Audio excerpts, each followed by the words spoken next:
Hey everyone, it's Matt Mascarehenas here with the Sem Sports Careers Club. Today we are inside the Great Hall and I'm sitting next to the Director of Wrestling here at Wyoming Seminary High School, Coach Cornell Robinson. Coach, really appreciate you sitting down, taking the time with us today. It's been a while since we've done one of these actually, since September. A lot of stuff has happened around Sem Wrestling. So first off, how are you doing and how's wrestling in general? Good. As the Director of Wrestling, there's so much wrestling going on in our Sem Wrestling community, so trying to keep up with everything is a big hassle with so much going on with school, but definitely enjoying it as always and trying to make sure we enjoy each other and all the opportunities we get to chase our dreams and be a part of the Sem community. For sure, Coach. Let's just get right into it. Starting off the year very strong with a win against number 1 ranked Faith Christian Academy. You also got a win over a top 10 rival in Blair. Just what were some of those highlights from those wins and how important was that to get those 2 victories? Yeah, it was pretty fun. I think, we're chasing everybody anyway, so I don't view anyway, any win bigger than the other win. We want to beat everybody, whether it's Faith Christian, Blair, Russia, or Iran, or Azerbaijan, you name it.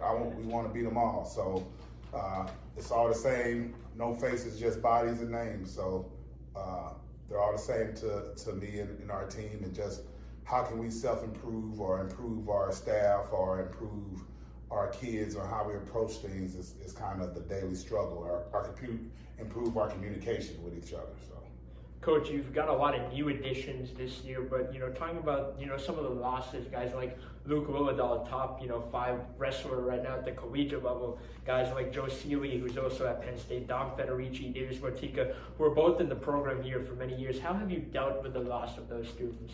Yeah, that loss has probably been, I would say, extremely hard as far as like leadership-wise. Those guys were great leaders. Either like Dom was a verbal leader and as well as a leader who did the right things in the classroom, outside the classroom, and somebody like Joe Seeley might have been a leader just by his work ethic and work habit, and Luke Lilladal might be a leader just because he dreamed so big and know what he wanted to do as soon as he got here. So, and Davis Multica, Davis was always late all the time, so I don't know what to say about Davis, but he definitely loved wrestling and loved competing. That's what it is.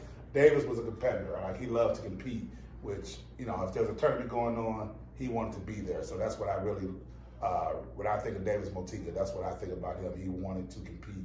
And that's really what I would want our program to be about, kids who want to compete. Nobody should have to force you to compete.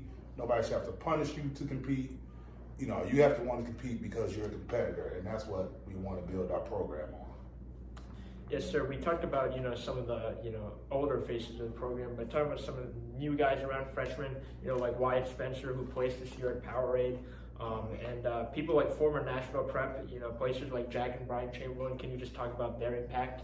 Yeah, the Wyatts. So they're all 3 Wyatts, Wyatt Spencer, Wyatt Stauffer, and Wyatt Fry, who's been here, but they're known on our team as the 3 Wyatts.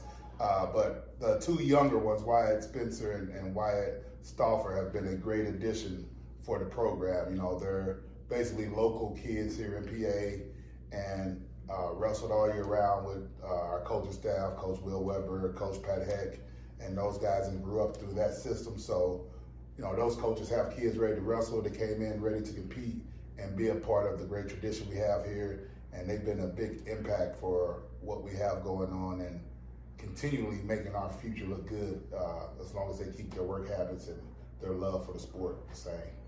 Yeah, talking about looking, ahead to the future, anticipating things for seniors, Jude Correa, Vince Bazakis. Jude Correa, committed at Cornell, Vince Bazakis committed at the University of Pittsburgh. How do you see their success translating from the high school level to the collegiate level? You can never guess anybody's success.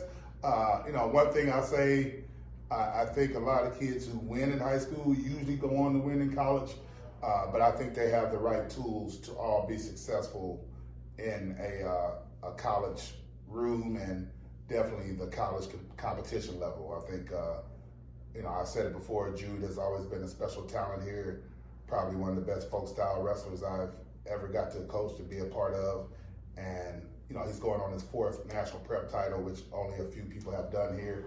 And Vince Bouzakis is definitely a talent. His skill level and his ability to reattack and maneuver in tough matches is what sets him apart. And so, I definitely can't wait to see what the future holds for these guys. They're definitely going to be missed as competitors being around, but they got to move on, and that's how the story goes. Yeah.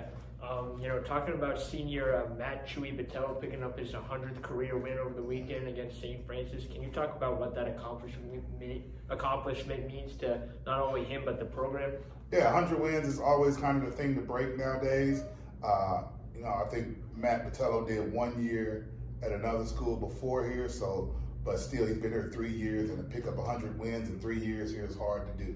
So definitely proud of him for sticking with it that much and having a great career. I mean, he placed at every tough tournament we have had, he's placed at. So pretty excited about that. And he also, I think Jude Correa had his 100 win at Powerade. He did, yeah. And, I would say Jude's 100 wins is just a little different just because of all of his wins come from Wyoming Seminary. He's been there all 4 years.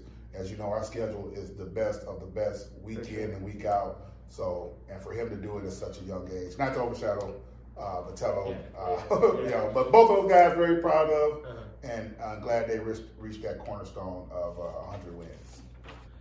All right, Coach, and then we got Anderson Paulion, improving tremendously over the course of the year. He had 2 big wins against Blair Academy and then against Bishop McCourt, and he actually, pinned a guy that pinned him at Powerade. Can you just talk about what it means for this program to get a guy at that weight who is, that weight has, not been, as good as we'd probably like it to be in the last couple of years, but here we got a guy like Anderson stepping up. Yeah, it's definitely been good to have Anderson in and seeing how he's steady improving. The good thing about Anderson, he kind of reached out to us, wanted to be here, and it always makes a difference when somebody wants to be here and wants to learn and be a part of what's going on here at Sem. A lot of parents and kids like, oh, they got to come get me and recruit here and recruit me and show me attention, but Anderson wanted to be here, and he's taking the advantage of his time here. So he had a big win against St. Francis. That kid pinned him pretty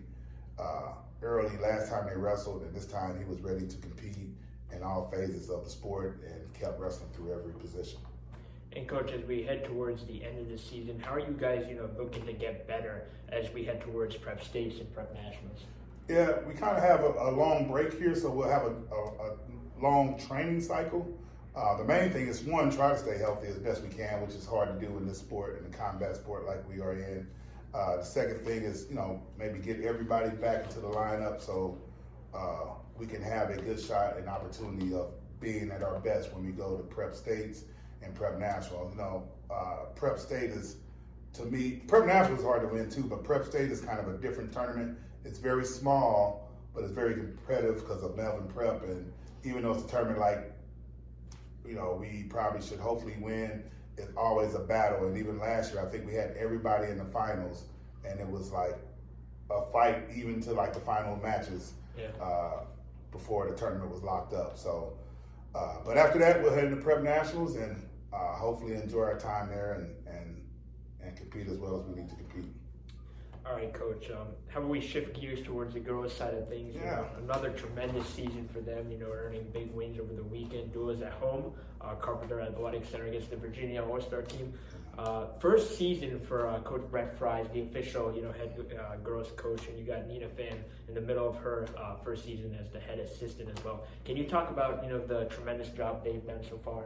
Yeah, Coach Brett Fry, I know technically this is his first season as official, but he actually did it as an intern last year. He's been doing a great job. It's a lot to maneuver around here as a coach of just one team. So he's been figuring it out and definitely giving our girls some of the best opportunity to train with the best. It was his idea to bring in Nina Pham, who's been great. She trained at the highest level. She was a part of the world-class athlete program that's connected to the Army, and she's been a great addition to have and helping us with recruiting and getting girls in and interested in Wyoming Seminary. So, yeah, they're doing a great job. And last Saturday we had one of our bigger home events for the girls team, and had a lot of good matches and getting our girls ready for the big push, which will be World Team Trials coming like April 22nd through 25th. So that's kind of the main push with that.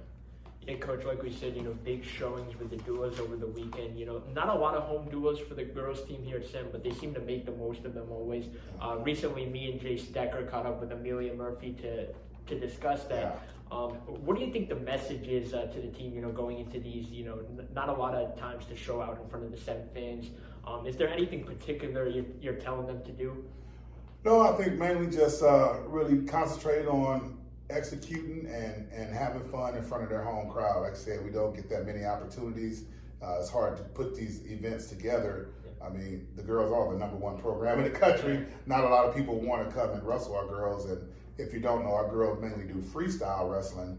And most people in the area and throughout the United States, the girls are doing folk style wrestling. So it's hard for them to leave their high school season without being punished by their state organization. So when we get somebody like the Virginia All-Star team to come wrestle us, it's always a cool experience, and we try to make sure it's a great experience for them and make them feel accommodated as much as possible.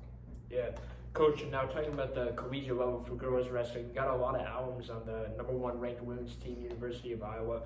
People like Ava Bayless, class of 22, Reese Laramendi, class of 2022, Kennedy Blades, who I caught up with over the fall, class of 22, and Rhiann Murphy, class of 2024.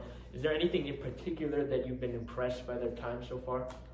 Yeah, I mean, they came in it right away and ready to compete at a high level for us collegiate wrestling, and which is kudos to this program and the people who envision this women's program. I mean, this women's program is very special, and to come and be a part of it in some type of way is an opportunity that not many people get to be involved in. So every day, I get to realize how grateful I am to be a part of such a great tradition and history of a program that wasn't started not too long ago. And, we'll talk about Kennedy Blades for a second. For her to have graduated from here 2 years out of high school, receive an Olympic medal is basically what this program has been about, and has really, I would say, burned the fire for boys and girls, but particularly talking about our girls program, to be an Olympian, make a world team, or if not that, just be the best version of yourself and get a college education and achieve something you want to achieve. And Coach, one final question for you in particular. How does it feel that you've helped to have both the top boys team and the top girls team in the country? Yeah, it's it's definitely very different. I think one, I can't say it's me.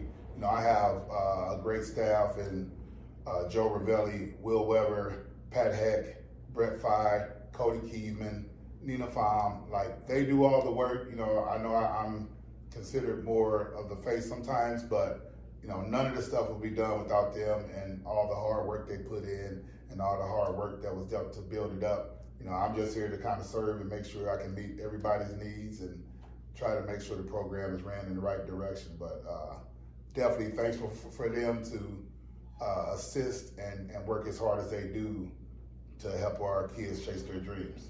For sure. All right, thank you, Coach Robinson. Yeah, I want to send a special thanks to definitely Nick Grimes. He helps put the event together for the girls who wrestled this weekend, all the help he did, and also a special thanks to Jennifer Correa, who helps with our boys programs behind the scenes and a lot of stuff that is done there. So, with every great program, you have a lot of good parents who make a sacrifice to help the program. And not only parents, administration, all the Sem administration that help us and wants our wrestling program to stay successful and succeed at the price we do. So thank you for that, and all of our donors. We'll see you at Prep Nationals. Boys and girls will be there February 22nd. All right, thank you, Coach. Thank you.